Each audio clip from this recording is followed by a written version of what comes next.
Prepara o café e o chocolate, vem comigo, porque agora nós vamos falar de imagens e características de imagens formadas por espelhos esféricos côncavos e convexos. Então é importante a gente lembrar que os espelhos esféricos côncavos são aqueles cuja superfície refletora é a interna. Então, os espelhos esféricos eles possuem um molde esférico e é um pedaço de um grande molde esférico. E esse pedaço nós imaginamos um eixo principal e temos pelo menos 3 pontos de referência: o vértice, o foco e o centro de curvatura. Tá? No espelho esférico côncavo, a luz que bate nesse espelho vai bater aqui e tende a se concentrar no foco, no ponto focal. E a superfície refletora é justamente a interna da esfera. Já o espelho esférico convexo, a superfície refletora é a externa da esfera. Então é a parte de fora da esfera aqui que é a superfície refletora. Tá? Então o foco e o centro de curvatura do espelho esférico convexo estão atrás do espelho. A luz não vai cruzar por eles. Tá? Mas todos os raizinhos que incidem paralelo ao eixo principal batem no espelho e vão sair para uma direção que é dada pelo foco. Então a gente utiliza esses pontos aqui como referências. Tá? No espelho esférico côncavo, os raizinhos de luz podem cruzar mesmo esses pontos. No espelho esférico convexo, os raizinhos de luz não cruzam porque esses pontos estão atrás do espelho. Beleza? Então, vamos para as imagens produzidas pelos espelhos esféricos côncavos. É interessante a gente saber que os espelhos esféricos côncavos, né, que tem a superfície refletora de dentro, eles vão acabar tendo 5 casos aqui, 5 situações. Tá? Essas 5 situações, vamos para a primeira. A primeira situação é se um objeto está mais distante do que o centro de curvatura do espelho. Então, um objeto distante ao espelho. Um objeto que está distante ao espelho, a técnica que a gente utiliza para pegar um ponto do objeto e saber onde vai se formar o ponto imagem desse objeto é a seguinte, ó. A gente pega esse ponto objeto aqui, eu estou com a cor azul, vou pegar o verde. A gente pega esse ponto objeto aqui, pega 2 ou mais raizinhos, pelo menos 2 raizinhos de luz saindo desse ponto objeto e sendo refletido no espelho. Aí a gente pode usar as regras, né, lá de caminhos, né, as regras de imagens. As regras dos raizinhos, né, os raios notáveis. Que é, se um raiozinho incide o espelho esférico côncavo paralelamente ao eixo principal, ele vai bater no espelho e vai ser refletido na direção que cruza o foco principal desse espelho. Tá aqui o raiozinho. Se um raizinho de luz incide pelo foco, vai bater no espelho e vai sair paralelo. O ponto imagem vai ser onde esses raizinhos se cruzarem. E nesse caso eles se cruzam aqui mesmo, nos raios refletidos, né? Onde os raios refletidos se cruzam. Então, esse raizinho está indo no espelho, ele bateu, então ele saiu para cá. Esse raizinho está indo no espelho, ele bateu no espelho, e esse aqui está indo para cá. Então, os raizinhos refletidos se cruzam aqui. É aqui que se forma o ponto imagem daquele ponto objeto 1 lá. Se a gente pegar outros raizinhos, por exemplo, utilizando a regra do vértice, todo raizinho incidente no vértice do espelho esférico côncavo, ficou horrível isso aqui, deixa eu tentar arrumar esse desenho. Tá? Se ele incide no vértice do espelho, ele vai ser refletido com o mesmo ângulo em relação ao ângulo, né, em relação ao eixo principal, e ele vai acabar se cruzando ali também. Vai cruzar ali. Então basta pegar 2 raizinhos, a gente já saindo de um ponto do objeto, a gente consegue localizar a imagem e caracterizar essa imagem. Se os próprios raizinhos de luz que foram refletidos no espelho se cruzarem, essa imagem é real. Ser uma imagem real significa que ela é projetável, que ela é formada pela própria luz que está chegando ali. Então a gente pode projetar ali, botar a mão e ver uma imagenzinha projetada em cima da mão. Ou botar uma parede, um anteparo, né, uma folha de papel, a gente vai ter uma imagem ali com a luz batendo ali em cima. Veja que esse ponto imagem, que o ponto objeto aqui ele está em cima do eixo principal e o ponto imagem ficou embaixo, então a imagem inverteu. Todos os pontos vão acabar se invertendo, a imagem vai ficar de cabeça para baixo em relação ao objeto, invertida em relação ao objeto. Se bota o objeto em pé, a imagem fica de cabeça para baixo. Se bota o objeto de cabeça para baixo, a imagem fica em pé, e assim por diante. A imagem vai estar sempre invertida, com a orientação invertida em relação ao objeto. E além disso, se a gente pegar a distância do ponto objeto até o eixo principal e comparar com a distância do ponto imagem ao eixo principal, tá vendo que a distância do ponto imagem é menor? É porque todos os pontos imagem se aproximaram uns dos outros, e essa imagem então vai ser menor. Aqui, então, nós temos uma imagem real, invertida e menor.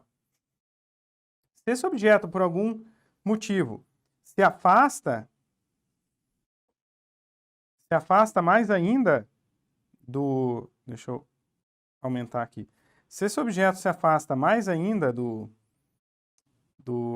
espelho, essa imagem se aproxima cada vez mais do foco do espelho.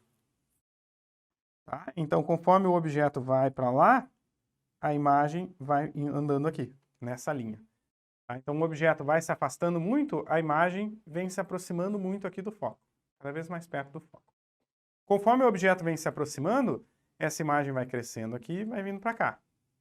Quando esse objeto anda e chega exatamente aqui em cima do centro de curvatura, essa imagem vai andar e vai chegar exatamente aqui embaixo do centro de curvatura. Aí a gente vai ter o caso 2. Quando o objeto estiver exatamente em cima do centro de curvatura, a imagem vai estar embaixo do centro de curvatura. Então essa imagem também será real, também será invertida de cabeça para baixo, mas ela será de igual tamanho que o objeto. Se o objeto agora se aproxima mais ainda do espelho, passa do centro de curvatura e vem para essa região entre o centro e o foco, pois então essa imagem também vai passar do centro de curvatura e vai vir para cá, crescendo. Ó, é isso aqui que vai acontecer. Ó. Caso 1, caso 2, caso 3. Tá? O objeto estava além do centro de curvatura, em cima do centro de curvatura e entre o centro de curvatura e o foco. A imagem entre o centro de curvatura e o foco, em cima do centro de curvatura e além do centro de curvatura. Certo? É isso. Então, o caso aqui na imagem, no caso 3, vai ser uma imagem real invertida e maior. Então, a imagem continua real, projetável, continua de cabeça para baixo, invertida em relação ao objeto, mas agora ela é grande, ela é maior que o objeto. Tá? Bem maior, né? Compara aí o tamanho da imagem com o tamanho do objeto. Tá? A gente tem aqui uma imagem enorme e o objeto menor. Se esse objeto agora vem se aproximando aqui do foco, essa imagem vai se afastando cada vez mais do espelho e vai ficando cada vez mais fraca. E quando o objeto, na posição 3, ele vem exatamente para cima do foco, pois então a imagem não mais terá uma característica ou características bem definidas. E a gente chama esse caso aqui de imagem imprópria. A gente tem só um borrão de luz sendo jogado para frente do espelho, a gente não consegue localizar essa imagem. E quando o objeto passa do ponto focal e vem para essa região aqui, entre o foco e o vértice, ou seja, uma região bem próxima do espelho, pois então o que a gente vai ter aqui, a imagem vai ser virtual direita e maior. Virtual direita e maior significa aqui, ó, raiozinho que vai paralelo ao eixo principal, bate no espelho e é refletido pela direção do foco. O raiozinho 2 vai na direção do vértice e é refletido com o mesmo ângulo em relação ao eixo principal. Veja que esse raiozinho refletido aqui e esse raiozinho refletido aqui, eles não vão se cruzar nunca. Mas a direção desses raiozinhos, que é a linha que eles saíram, vão se cruzar para cá, para trás do espelho. Então, quando nós temos um ponto imagem que se forma devido ao cruzamento do prolongamento da direção dos raiozinhos refletidos, essa imagem é virtual. Essa imagem sendo virtual, ela não pode ser projetada, ela só é percebida através do espelho, que é esse caso aqui, ó. Esse caso aqui. Fala pessoal, desculpa eu interromper aqui a aula, mas é rapidinho, tá? Se você está curtindo esse vídeo, não se esqueça de deixar o like, se inscrever no canal e, claro, ativar o sininho com todas as notificações. Isso ajuda bastante aqui o canal a ganhar relevância na plataforma. Então, galera, é isso. Não se esqueçam que tem playlist aqui com todos os conteúdos de física especiais para o Enem e esse canal tá cheio de conteúdo para o Enem. Beleza? Segue a aula. Cadê? Esse caso aqui. Esse caso aqui nós temos o bonequinho rosinha aqui, né? Com verde, que para os mais íntimos é o Patrick, o melhor amigo do Bob Esponja. E nós temos aqui um espelho esférico côncavo. Esse espelho esférico côncavo, esse espelho esférico é assim, ó. Ele é baloado para dentro. Ele é baloado para dentro aqui, tá? Se a gente pegar aqui o eixo principal, nós vamos ter aqui, ó, o foco vai estar por aqui. E o vértice vai estar aqui. Então, esse caso aqui é o objeto está numa distância menor do que a distância focal. Ele está entre o foco e o vértice. e a imagem que se forma é uma imagem virtual, então ela aparece lá para dentro do mundo mágico dos espelhos, do mundo virtual mágico dos espelhos. Então a gente percebe essa imagem como se ela estivesse lá para dentro do espelho. Ela não fica de cabeça para baixo e fica grande, ó. É um objeto, né, uma imagem ampliada do objeto que está aqui entre o foco e o vértice. Certo? Esse é o caso 5. Então, ó, caso 1, caso 2, caso 3, caso 4, caso 5. Caso 5 é o objeto entre o foco e o vértice. E nós vamos ter uma imagem virtual direita e grande, né, maior, uma imagem ampliada desse objeto que está ali naquela posição. Certo? Esse é o caso 5. A gente pode fazer uma figura com esses 5 casos juntos. Olha só que interessante. A gente pode, em uma figura só, ter esses 5 casos bem representados. Então, eu vou montar aqui contigo esse desenho. Olha só. Primeiro passo, desenha o eixo principal. Tem que fazer aí junto comigo. Desenha o eixo principal o mais retinho que der. É isso aqui que você vai ter que fazer na prova lá para lembrar dos casos das imagens. Desenha o eixo principal. Desenha o espelho esférico côncavo aqui. Ou seja, desenhou um arco e flecha, tá vendo? Eu vou botar umas aspinhas aqui para mostrar qual é o lado que é o refletor, né? O lado refletor do espelho é esse, tá? Então, fez um arco e flecha, ó, certo? Eixo principal e o espelho esférico côncavo. Beleza. Agora a gente localiza os pontos de referência. O vértice,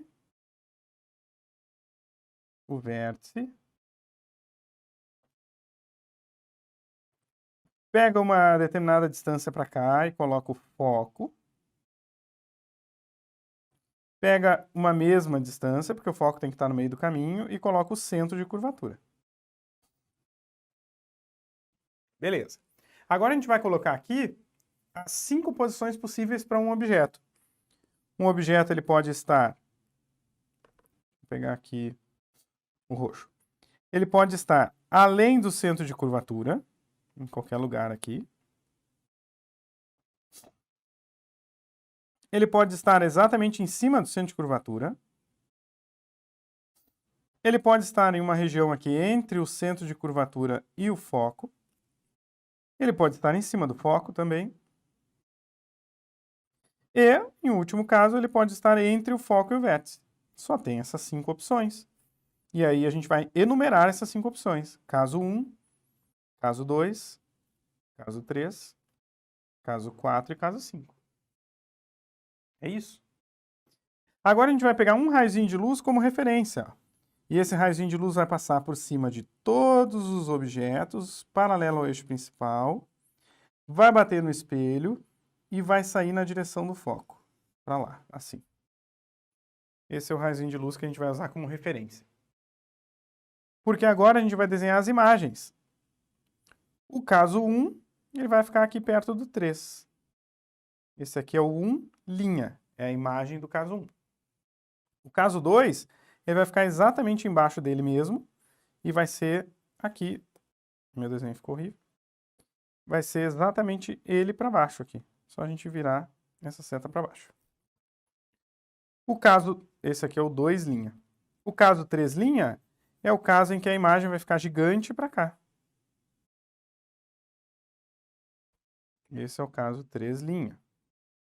O caso 4, a gente não tem imagem. E o caso 5, a gente vai prolongar esse raiozinho que saiu para cá, ó. A gente vai prolongar ele para lá. E vai desenhar o caso 5 lá para trás. Que é parecido com o caso 3, só que virado para cima. E vai ficar grandão. Esse é o caso 5. Linha. O linha indica imagem. Então, o objeto no caso 1 vai ter uma imagem no caso 1. Essa imagem vai ser, ó, todos esses casos de imagens 1, 2 e 3 vão ser imagens reais. Então, vai ser uma imagem real. O 2 também vai ser uma imagem real. E o 3 também vai ser uma imagem real. Os 3 casos vão ser imagens de cabeça para baixo. Então, é real, invertida. O 2 também é invertida. E o 3 também é invertida. Só que agora é só olhar o tamanho, né? O caso 1 vai ser uma imagem real invertida e menor. O caso 2 vai ser real invertida e igual. E o caso 3 vai ser real invertida e maior. caso 4 é o caso que não tem imagem, é o caso de imagem imprópria. Imagem imprópria. Imagem imprópria. E o caso 5 é o que vai ter aqui exatamente esses casos aqui trocados, né? Ou seja, vai ser uma imagem virtual direita e maior. Virtual direita e maior. Essa é a figurinha que a gente tem que aprender a fazer para memorizar esses 5 casos de imagens produzidas ou conjugadas por espelhos esféricos côncavos.